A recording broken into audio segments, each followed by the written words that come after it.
ஏன்னா லைக்கா மாதிரியான நிறுவனம்லாம் ஏஜிஎஸ் மாதிரியான நிறுவனத்தை பார்த்து தான் வந்துட்டு பாடம் கற்றுக்கணும்.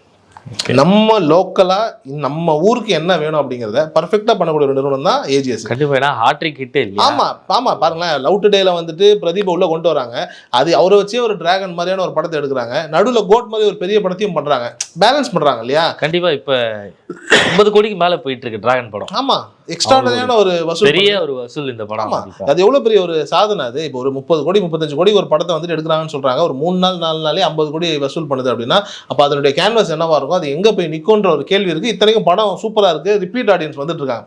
ஸோ இதெல்லாம் தான் ஒரு தயாரிப்பாளருக்கு தேவையான ஒரு குவாலிட்டியா இருக்கு. வெறும் காசு பணம் கொடுத்துட்டோம், நம்மளுக்காக ஒரு 100 பேர் கீழே இறங்கி வேலை பார்ப்பாங்க அப்படின்னா அப்படி கிடையாது. அப்படி எவனும் வேலை பார்க்க மாட்டான். அந்த இடத்துல நாம இருக்கணும், நமக்கான ஆட்கள் யாருங்கிறத பார்த்து வைக்கணுங்கிற அந்த ஒரு இடத்துல லைக்கா தோத்துருச்சு. அதை ஏஜிஎஸ் கேட்ச் பண்ணிடுச்சு.